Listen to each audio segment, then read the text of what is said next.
Hello everyone, welcome back to my YouTube channel Learno Notes. तो आज जो हम चैप्टर स्टार्ट करेंगे वो है chapter number 15 that is probability. Class 10th maths NCERT का चैप्टर है। सबसे पहले देखो क्या होता है probability.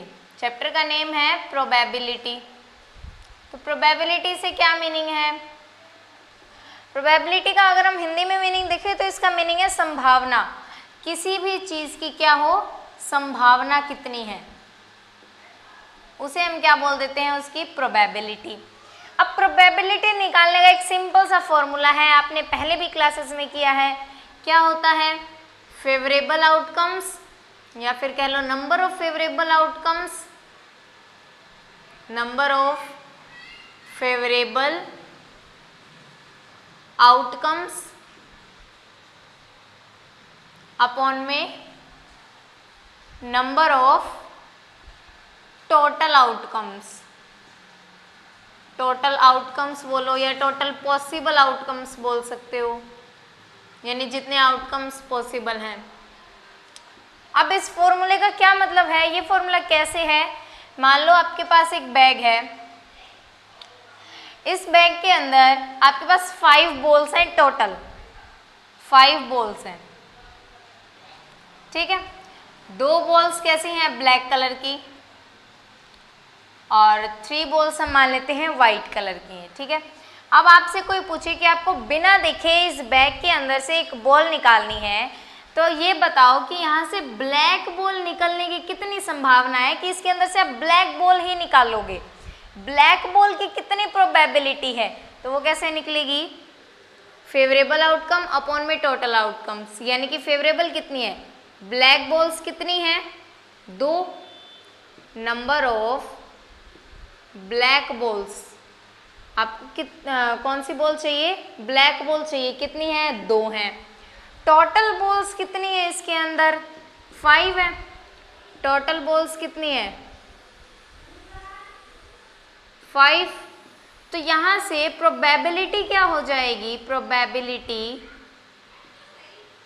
Of black balls, black ball की क्या प्रोबेबिलिटी होगी निकलने की, फेवरेबल आउटकम्स 2 अपॉन में टोटल आउटकम्स, यानी कि टोटल कितने हैं, 5। तो यानी हम इसके अंदर से ब्लैक बॉल निकालेंगे, इसकी क्या प्रोबेबिलिटी है कि 2/5। और अगर ये कह दे कि इसके अंदर से हमें निकालनी है वाइट बॉल्स, तो यहाँ पे वाइट बॉल्स कितनी हैं, 3। वाइट बॉल्स कितनी हैं, 3। तो यहाँ पे फेवरेबल आउटकम्स, यानी फेवरेबल का मतलब जो हमें चाहिए, फेवरेबल आउटकम्स क्या हो गए, 3 हो गए, क्योंकि हमें व्हाइट बॉल ही निकालनी है। तो व्हाइट बॉल क्या है, कितनी है, यहाँ पे 3 है, यानी फेवरेबल आउटकम्स कितने हो जाएंगे हमारे, 3। और टोटल तो सेम ही रहेंगे, टोटल बॉल्स तो इसमें 5 ही हैं। तो इस केस में प्रोबेबिलिटी क्या हो जाएगी, 3/5, ठीक है। तो ये होती है प्रोबेबिलिटी। अब इसके जो कॉन्सेप्ट्स हैं, कुछ एक है इसके अंदर कि प्रोबेबिलिटी का सम कितना होता है, या फिर एक की प्रोबेबिलिटी गिवन है तो दूसरे की हम कैसे निकाल सकते हैं बिना इस फॉर्मूले के, वो हम करेंगे कुछ एक एनसीईआरटी एग्जाम्पल की मदद से। तो एग्जाम्पल नंबर 1 देखो एनसीईआरटी का, इसमें क्या है, find the probability of getting a head when a coin is tossed once. यानी एक कॉइन है, उसको हमने टॉस किया है और ये कहा है कि उसके अंदर हेड ही आएगा, इसकी क्या प्रोबेबिलिटी है। तो जब हम कॉइन को टॉस करते हैं, when a coin is tossed, एक कॉइन को अगर हम टॉस कर रहे हैं, एक सिक्का उछालेंगे, तो उसके अंदर या तो हेड आएगा या फिर टेल आएगा, यानी 2 ही आउटकम्स आएंगे, या तो हेड आ सकता है या फिर टेल आ सकता है, यही 2 आएंगे। यानी हमारे पास टोटल आउटकम्स कितने हैं, टोटल आउटकम्स 2 हैं, या हेड आएगा या टेल आएगा। अब उसमें से हमें प्रोबेबिलिटी निकालनी है of getting a head, head आने की प्रोबेबिलिटी। तो हमारे पास फेवरेबल आउटकम कितने हैं, फेवरेबल आउटकम, यानी हमें किसकी प्रोबेबिलिटी निकालनी है, हेड की। तो फेवरेबल कितना हुआ, सिर्फ 1, हेड कितने टाइम आ रहा है, सिंगल टाइम, यानी फेवरेबल आउटकम 1, टोटल आउटकम 2। तो probability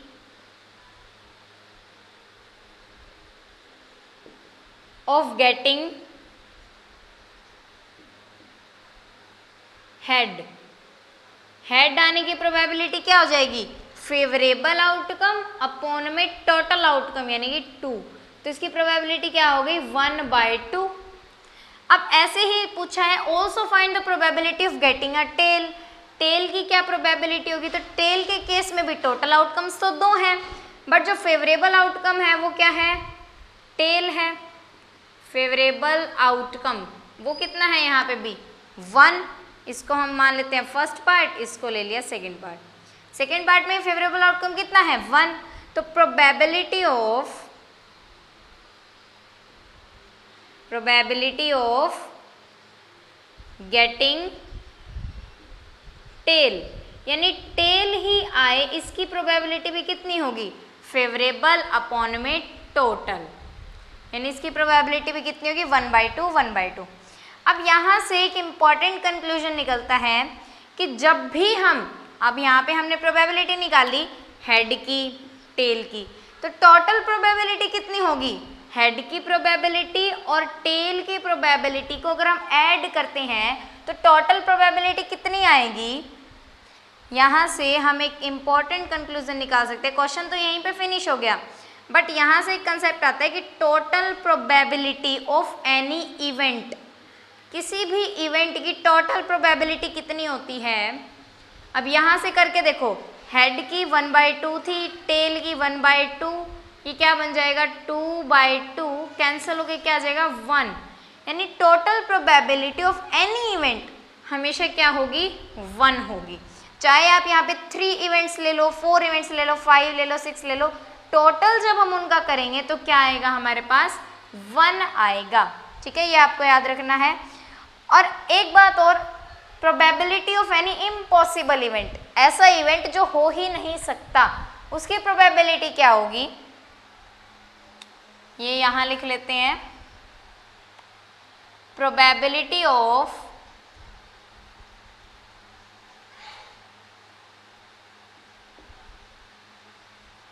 impossible event, impossible event कितनी होती है 0। किस लिए 0, अब यहाँ पे अगर हमें ये दे रखा है हेड है टेल है, अगर हमसे कोई कहे यहाँ पे ना तो हेड आ रहा ना टेल आ रहा, ये पूछ ले find the probability of getting neither head nor tail, ना तो हेड आए ना टेल आए, उसकी क्या प्रोबेबिलिटी होगी। अब ना तो हेड आ रहा ना ही टेल आ रहा, तो हमारा फेवरेबल आउटकम कितना हो जाएगा 0। फेवरेबल आउटकम उस केस में कितना होगा 0 हो जाएगा। और अगर फेवरेबल आउटकम 0 है, टोटल आउटकम तो फिर भी सेम ही रहने वाले हैं। टोटल आउटकम तो कितने हैं, हेड प्लस टेल 2 आउटकम्स हैं। लेकिन जब हम प्रोबेबिलिटी निकालेंगे तो क्या आएगी, फेवरेबल अपॉन में टोटल 0/2 किसके इक्वल आ जाएगा 0 के इक्वल। यानी कि इम्पॉसिबल इवेंट की जो प्रोबेबिलिटी होती है हमेशा 0, और पॉसिबल इवेंट अगर कोई भी होगा उसकी प्रोबेबिलिटी हमेशा लेस देन 1 है। 1/2 कैसा है, less than 1, 1/2 less than 1, less than 1 है, तभी तो इनको जब हमने ऐड किया सारी प्रोबेबिलिटी को तो क्या आया हमारे पास 1 आया। अगर यहाँ पे ग्रेटर देन 1 होता है, यहाँ पे प्रोबेबिलिटी 2 आ जाती, यहाँ 3 आ जाती, तो 2 + 3 करते तो हमारे पास कभी भी 1 नहीं आता।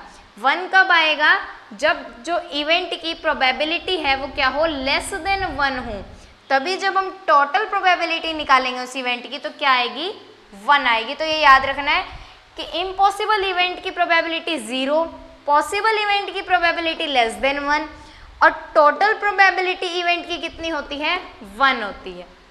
ठीक है, अब देखते हैं example number 2। A bag contains a red ball, a blue ball and a yellow ball. एक बैग के अंदर एक रेड बॉल है, ब्लू बॉल है और साथ में क्या है, एक येलो बॉल है। All the balls being of same size, सभी बॉल्स क्या है, सेम साइज की हैं। इफ अ बॉल, ये Kritika takes out a ball from the bag, Kritika क्या करती है, बैग के अंदर से बॉल निकालती है बिना बैग में देखे, यानी रैंडमली वो कोई भी एक बॉल बैग में से निकाल रही है। What is the probability that she takes out the yellow ball, क्या प्रोबेबिलिटी है कि वो एक येलो बॉल ही निकालेगी। तो यहाँ पे हमारे पास बैग है, इस बैग के अंदर कितनी बॉल्स हैं, एक तो है येलो बॉल, एक तो है येलो बॉल, एक रेड बॉल और एक क्या है हमारे पास ब्लू बॉल। ठीक है, हमारे पास ये बॉल्स गिवन है। अब इसमें क्या निकालना है, हमें निकालनी है प्रोबेबिलिटी ऑफ येलो बॉल। कैसे निकलेगी, टोटल बॉल्स कितनी है, क्योंकि हमें टोटल आउटकम्स चाहिए ना, तो टोटल बॉल्स या फिर टोटल आउटकम्स कितने हैं, 1 + 1 + 1 3 बॉल्स हो गई, यानी 3 आउटकम्स। अब हमारा फर्स्ट पार्ट देखो, फर्स्ट पार्ट के लिए फेवरेबल आउटकम क्या बनेगा, हमें निकालनी है येलो बॉल। येलो बॉल कितनी है, 1 है, तो यानी फेवरेबल आउटकम क्या है हमारा 1, और टोटल आउटकम्स हमने लिख दिए 3। तो यहाँ पे probability of yellow ball y से डिनोट कर दें, प्रोबेबिलिटी ऑफ येलो बॉल कितनी हो जाएगी, फेवरेबल अपॉन में टोटल 1/3। सेकेंड पार्ट में क्या है देखो, रेड बॉल निकालनी है, तो रेड बॉल के लिए हमारे पास फेवरेबल आउटकम कितना आ जाएगा, रेड बॉल कितनी है 1, यानी फेवरेबल आउटकम कितना है 1, और टोटल हमें पता है 3, तो प्रोबेबिलिटी ऑफ रेड बॉल कितनी आ जाएगी 1/3। अब थर्ड पार्ट देखो, थर्ड पार्ट में क्या है, ब्लू बॉल। ब्लू बॉल की प्रोबेबिलिटी निकालनी, तो ब्लू बॉल भी कितनी है 1, तो यानी हमारा जो फेवरेबल आउटकम है वो कितना है यहाँ भी 1, तो इसलिए प्रोबेबिलिटी ऑफ ब्लू बॉल भी कितनी आएगी 1/3, 1 अपॉन टोटल आउटकम्स।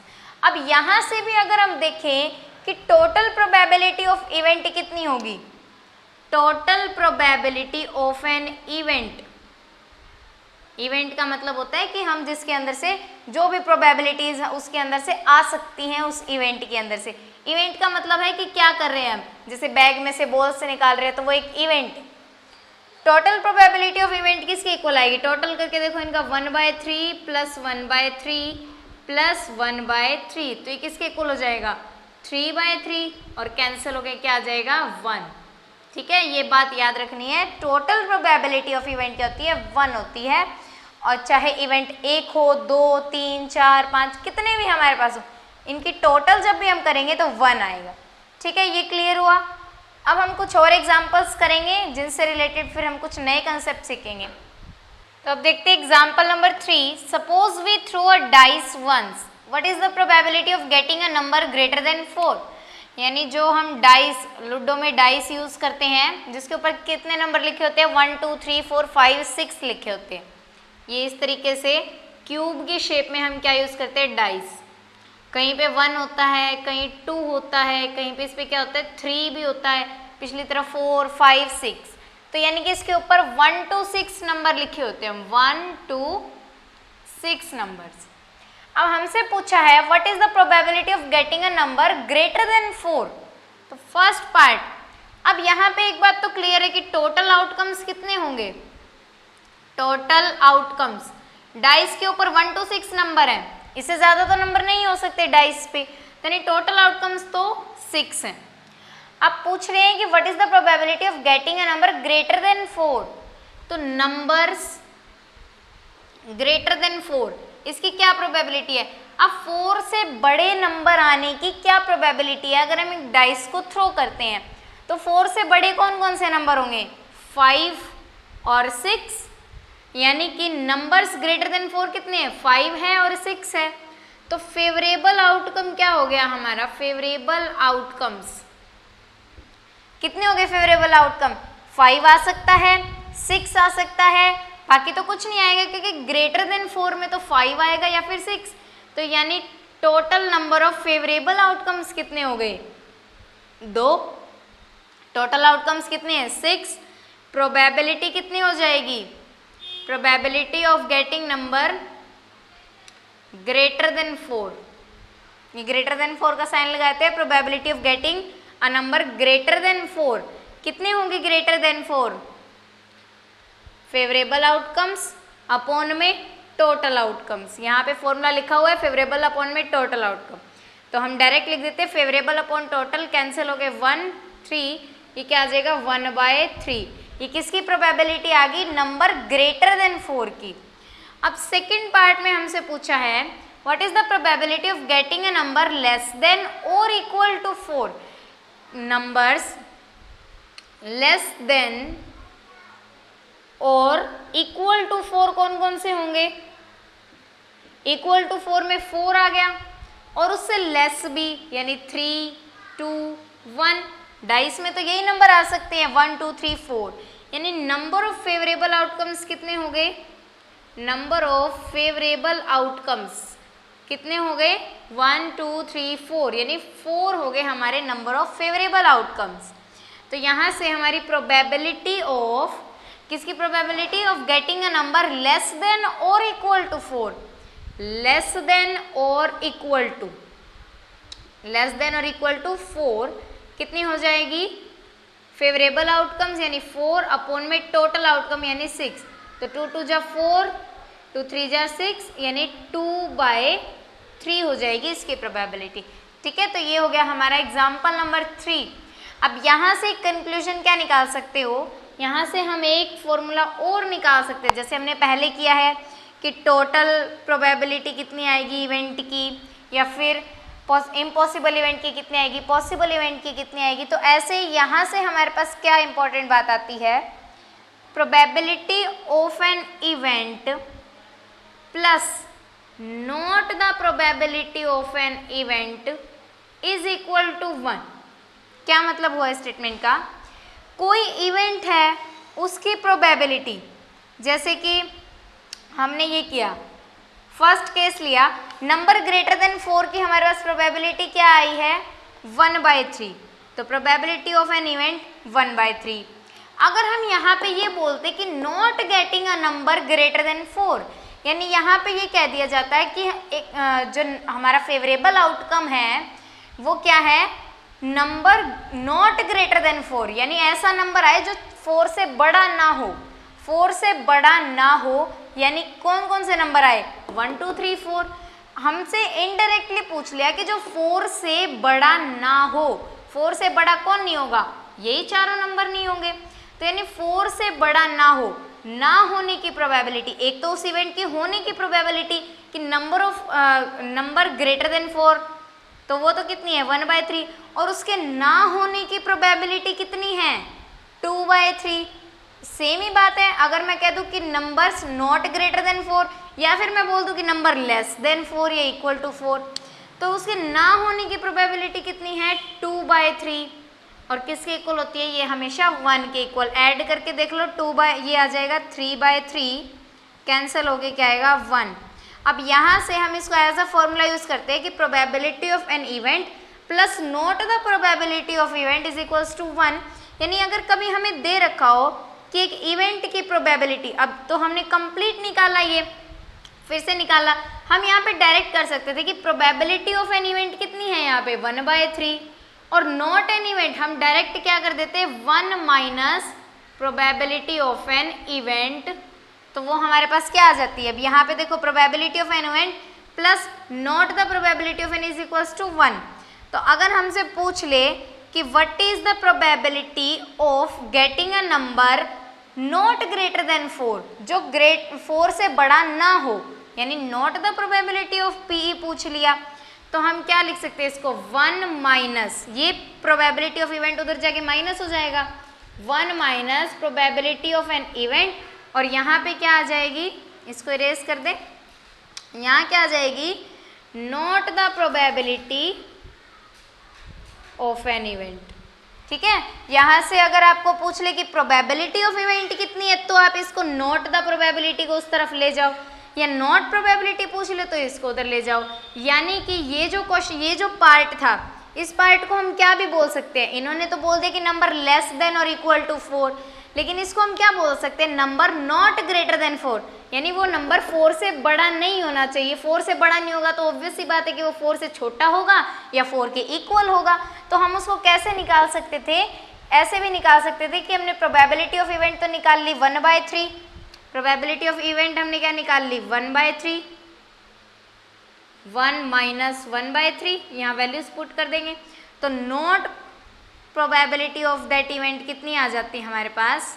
सेम आती, जो यहाँ पे आई है वही सेम, 1 माइनस 1/3 करेंगे तो यहाँ क्या आ जाएगा 2/3 आएगा। तो चाहे ऐसे निकालो या फिर डायरेक्ट फॉर्मूला पुट कर दोगे तो वहाँ से आपकी डायरेक्ट वैल्यू आ जाएगी। ठीक है, तो ये आपको याद रखना है कि probability of event plus not the probability of that event क्या होती है 1 के इक्वल।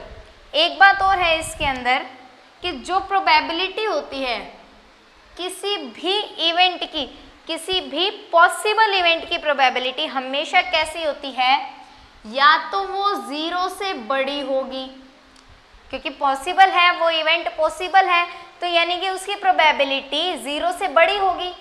अगर वो इम्पॉसिबल है तो प्रोबेबिलिटी इक्वल भी हो सकती है 0 के, और प्रोबेबिलिटी हमेशा लेस देन होगी 1 से। और अगर वो इवेंट डेफिनेट है, यानी अगर एक बैग में ब्लू बॉल्स हैं, सारी बॉल्स ब्लू हैं, और हमसे कहते हैं कि what is the probability of getting a blue ball, यानी ब्लू बॉल निकालने की ही प्रोबेबिलिटी पूछता है, तो वहां पे क्या है फेवरेबल आउटकम क्या है ब्लू बॉल्स ही है, और टोटल आउटकम्स भी क्या है ब्लू बॉल्स, तो वहां प्रोबेबिलिटी कितनी आएगी हमारी 1 आएगी। तो यानी कि प्रोबेबिलिटी इक्वल 1 हो सकती है लेस देन 1, या फिर प्रोबेबिलिटी 0 से बड़ी हो सकती है या 0 के इक्वल हो सकती है। ये मेन पॉइंट आपको हमेशा याद रखना है प्रोबेबिलिटी से रिलेटेड। ठीक है, अब हमारे पास प्रोबेबिलिटी के अंदर एक क्वेश्चंस आते हैं कार्ड से रिलेटेड, जो प्लेइंग कार्ड्स होते हैं उनसे रिलेटेड। ठीक है, अब प्लेइंग कार्ड्स कितने होते हैं इसको आपको लर्न कर लेना है। जो मैं आपको इन्फॉर्मेशन बताऊंगी, प्लेइंग कार्ड्स टोटल होते हैं 52 और उसको हम 4 कैटेगरीज में डिवाइड कर देते हैं। कितनी कैटेगरीज में 4 में डिवाइड करेंगे तो 52 को 4 से डिवाइड करोगे तो कितना आएगा 13, यानी 13 के ग्रुप्स में हमने इनको डिवाइड कर दिया। ठीक है, 13 के ग्रुप्स में। और कैसे, यहाँ पे तो हम देखो कार्ड्स देखते तो उसके अंदर कुछ तो होते हैं हार्ट वाले कार्ड्स, इस तरीके से कार्ड्स में बनाते हैं, कुछ होते हैं डायमंड, स्पेड होता है, स्पेड कैसे होता है इस तरीके से, और एक होता है क्लब्स जिसको हम क्लब बोलते हैं। ठीक है, ये 4 टाइप के कार्ड्स में हमने डिवाइड कर दिया। और इन हर टाइप के, जैसे हार्ट के भी कितने होंगे, हार्ट, डायमंड, ये क्या है स्पेड, और ये क्लब। तो हर टाइप के कितने कार्ड्स होंगे हमारे पास 13 कार्ड्स होंगे, जिनमें से जो हार्ट और डायमंड वाले कार्ड्स हैं ये क्या होते हैं रेड कलर, यानी कि 13 + 13 26 कार्ड कैसे होते हैं हमारे रेड कलर्ड। इसको हम साइड में लिख देते हैं। जो हमारे 26 कार्ड होते हैं वो कैसे होते हैं रेड कलर के, और अनदर 26 कार्ड यानी स्पेड और क्लब्स ये कैसे होते हैं ब्लैक कलर में। ठीक है, ये बात आ गई। अब कार्ड्स होते हैं तो यहाँ पे 1, अब 1 जो कार्ड होता है 1 नंबर का कार्ड, उसको हम क्या बोलते हैं एस बोलते हैं। क्या बोलेंगे एस।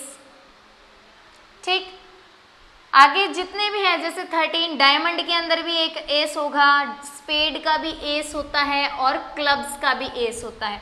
1 नंबर वाले कार्ड को हम बोलते हैं। फिर आगे कार्ड्स चलते जाएंगे 2, 3, 4, 5, 6, 7, 8, 9, 10 तक। ठीक है, 10 तक आ जाएंगे, सभी के अंदर 10 तक आ गए। ये सिंपल काउंटिंग लिखी होती है इनके ऊपर। उसके बाद आते हैं 3 फेस कार्ड्स, किंग,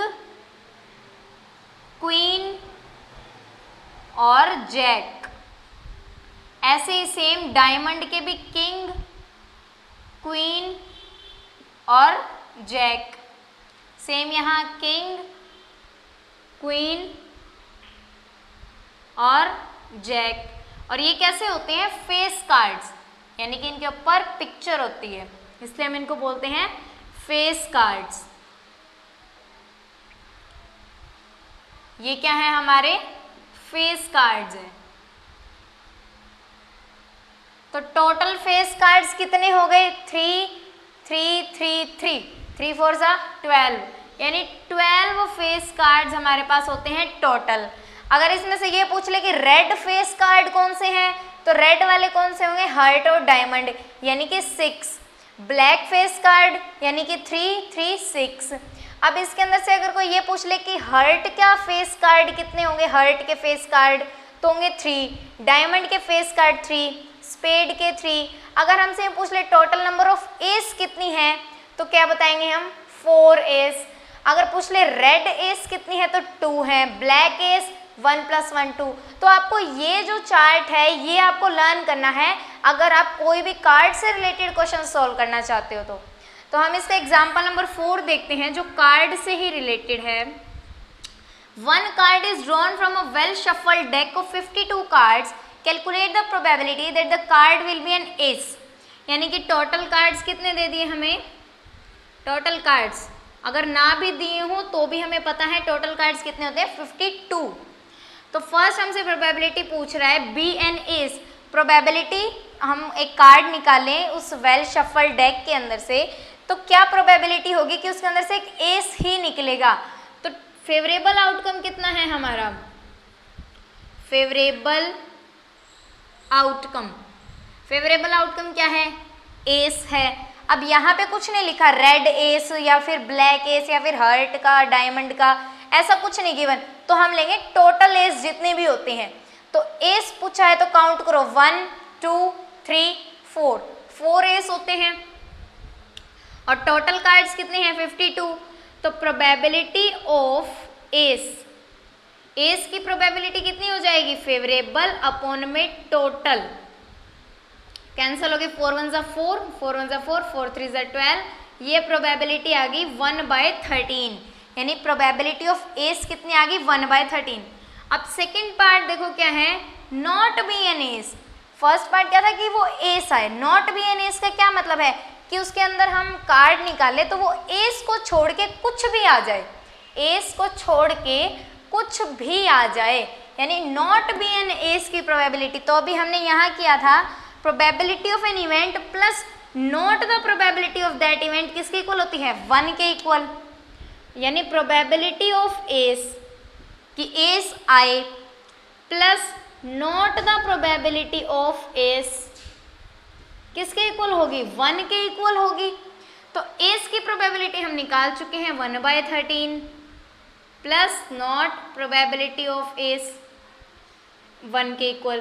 तो यहाँ से हम not the probability of S निकाल सकते हैं, नॉट प्रोबेबिलिटी ऑफ एस किसके इक्वल आ जाएगी, 1, ये 1/13 इधर जाएगा तो -1/13, एलसीएम लेंगे 13 एलसीएम, यहाँ पे आएगा 13 - 1 तो ये आ जाएगा 12/13, ठीक है। नॉट एन एस की प्रोबेबिलिटी आ गई 12/13। अगर हम ऐसे ये फॉर्मूला ना लगाते तो क्या कर सकते थे कि नॉट एन एस, अगर एस ना आए बाकी चाहे कुछ भी आ जाए तो बाकी कितने कार्ड्स बच गए, एस हटा दो, 4 एस अगर हम हटा देते हैं टोटल कार्ड्स में से तो कितने कार्ड्स बच गए, 48 कार्ड हो जाते, यानी फेवरेबल कितने हो जाते, 48, यानी एस को छोड़ के कुछ मर्जी आ जाए 48 में से। और अपॉन में टोटल क्या लिखते, 52। तो इसको भी कैंसिल करके देख लो, ये भी कितना आएगा यहाँ से 12/13। कैसे करोगे, 4 1 जा 4, 4 2 जा 8, 4 1 जा 4, 4 3 जा 12, कितना आया 12/13 आया, ठीक है। तो आपकी मर्जी है, आप ऐसे करो या फिर ऐसे करो, दोनों ही सेम मेथड है, बट आपको ये पता होना चाहिए क्योंकि कभी कभी ऐसा होता है कि वो आपको ये नहीं देता कि किस चीज़ की प्रोबेबिलिटी है, वो डायरेक्ट दे देते कि probability of an event is 1, 1/13 या 1/4, 1/6। तो what will be the probability of not that event, तो आपको यही फॉर्मूला यूज़ करना पड़ेगा क्योंकि उस टाइम पे आपको वो ये नहीं कह रहा कि आपको कार्ड्स गिवन है या फिर आपको डाइस गिवन है, तो उस टाइम पे वो आपको कुछ बता नहीं रहा, इन्फॉर्मेशन नहीं दे रहा कि टोटल कार्ड्स कितने हैं या फिर टोटल आउटकम कितने हैं, तब आपको ये फॉर्मूला यूज करना पड़ेगा, ठीक है। अब देखते हैं example number 5। 2 players Sangeeta and Reshma play a tennis match. It is known that the probability of Sangeeta winning a match is 0.62। What is the probability of Reshma winning the match, यानी संगीता और रेशमा दोनों मैच खेल रहे हैं। और हमें पता है कि अगर संगीता जीतती है यानी Sangeeta wins, if Sangeeta wins a match, तो उसकी प्रोबेबिलिटी कितनी है 0.62, यानी प्रोबेबिलिटी ऑफ संगीता, संगीता के जीतने की प्रोबेबिलिटी कितनी है 0.62। तो ये पूछ रहे हैं कि रेशमा के जीतने की प्रोबेबिलिटी कितनी होगी, रेशमा की प्रोबेबिलिटी कितनी होगी। मैंने बताया था आपको कितने भी केस दे रखे हों, प्रोबेबिलिटी में आपको कितने भी केस निकालने हो, जैसे हमने निकाला था probability of blue ball, probability of red ball, probability of yellow ball, लेकिन जब सबका ऐड किया, सबको हमने सम किया, तो हमारे पास क्या आता है 1 आता है, यानी total number of probability of an event कितनी होती है 1।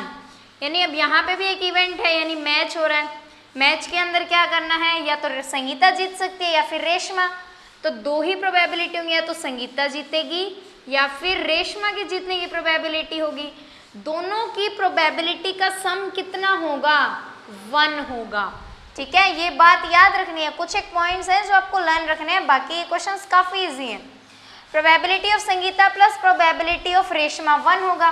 संगीता की प्रोबेबिलिटी हमें गिवन है 0.62, पूछ किसकी रखी है रेशमा की, तो बस सिंपल है प्रोबेबिलिटी ऑफ रेशमा, इसको यहाँ पे माइनस में ले जाएंगे 1 माइनस 0.62, तो प्रोबेबिलिटी ऑफ रेशमा कितनी आ जाएगी, ये आएगी 10 माइनस 2 के 8, 9 में 6 के 3, 0.38, ये किसकी प्रोबेबिलिटी आ जाएगी, रेशमा के जीतने की प्रोबेबिलिटी आ जाएगी। रेशमा मैच को जीते, ये क्या इसकी कितनी प्रोबेबिलिटी है 0.38। अब देखते हैं एग्जांपल नंबर 6।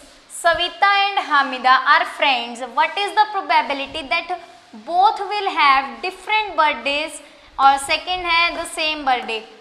यानी सविता और हामिदा दोनों फ्रेंड्स हैं, और क्या कह रखा है कि क्या प्रोबेबिलिटी होगी कि उन दोनों का बर्थडे अलग अलग दिन पे आएगा या फिर उनका बर्थडे सेम डे पे आएगा। हमें लीप ईयर को इग्नोर करना है, यानी हमें कौन सा ईयर लेना है जिसके अंदर 365 डेज होंगे। ठीक है ना। अब यहाँ पे कहा गया है कि या तो उनका बर्थडे सेम डे पे आएगा, अब 2 फ्रेंड्स है, उनका बर्थडे या तो सेम डे पे आएगा या फिर अलग अलग दिन आएगा। तो सेम डे पे आएगा यानी कि उनका सेम डे पे एक ही दिन आएगा, ऐसा तो नहीं है आज भी आ गया उनका बर्थडे फिर महीने बाद फिर से सेम डे पे आ गया, ऐसा तो नहीं। पूरे 365 दिन के अंदर से एक ही दिन ऐसा होगा जब उनका बर्थडे क्या आएगा, सेम आएगा। तो यानी उनके बर्थडे के सेम आने की प्रोबेबिलिटी कितनी है, एक बार सेकंड पार्ट देख लो। सेम आने की सेम बर्थडे के लिए उनका फेवरेबल आउटकम कितना है, सेम बर्थडे आएगा तो एक ही दिन आएगा। 365 डेज क्या है हमारे पास टोटल आउटकम्स, टोटल आउटकम्स कितने हैं हमारे पास 365 डेज की टोटल, तो 365 डेज ही होंगे, उन्हीं में से उनका बर्थडे अलग अलग दिन भी आ सकता है और एक दिन भी, तो टोटल आउटकम्स तो 365 है। सेम बर्थडे कब आएगा, एक ही दिन आ सकता है सेम बर्थडे, तो बार बार तो सेम बर्थडे आएगा नहीं, तो यानी सेम बर्थडे के लिए फेवरेबल आउटकम कितना है 1 है। सेम बर्थडे के लिए फेवरेबल आउटकम कितना है 1, ये क्या है favourable outcome for having same birthday. तो यहां से प्रोबेबिलिटी ऑफ सेम बर्थडे की प्रोबेबिलिटी क्या हो जाएगी, फेवरेबल आउटकम अपॉन में टोटल आउटकम 1/365। अब फर्स्ट पार्ट में इसने पूछा है डिफरेंट बर्थडे, यानी सेम बर्थडे की प्रोबेबिलिटी कितनी है 1, एक दिन उनका बर्थडे सेम आएगा बट उनका बर्थडे डिफरेंट आए, इसकी क्या प्रोबेबिलिटी है। अब 365 डेज में से एक दिन तो उनका बर्थडे सेम आ सकता है, बाकी कितने डेज बच गए 364 डेज बच गए जिनमें उनका बर्थडे डिफरेंट आ सकता है। तो यानी कि अब यहाँ पे हमारे पास फेवरेबल आउटकम कितना हो जाएगा इस केस में 364 डेज, और टोटल आउटकम तो वही सेम है, टोटल आउटकम कितना है 365। तो यहाँ से probability of having different birthday different birthday आने की प्रोबेबिलिटी क्या हो जाएगी, फेवरेबल आउटकम्स यानी 364 अपॉन में टोटल आउटकम्स यानी कि 365 हो जाएगी। ठीक है, अब इसको हम एक और मेथड से भी कर सकते थे। हमें पता लग गया सेम बर्थडे की प्रोबेबिलिटी इतनी है 1/365।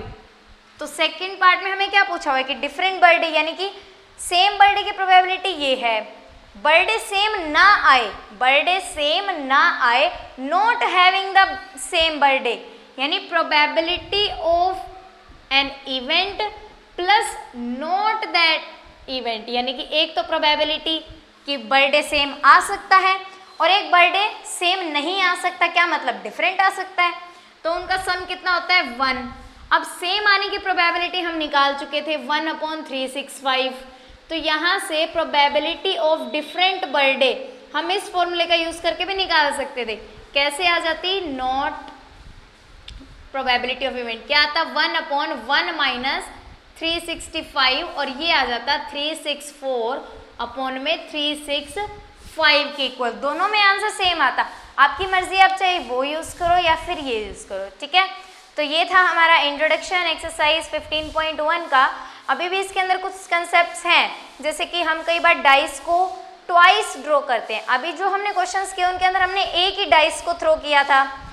कभी ऐसा होता है कि हम 2 डाइस को इकट्ठे थ्रो करते हैं, तो वहाँ पे प्रोबेबिलिटी कैसी होती है, वहाँ पे प्रोबेबिलिटी बिल्कुल चेंज हो जाती है। तो वो हम नेक्स्ट वीडियो में डिस्कस करेंगे। Thank you.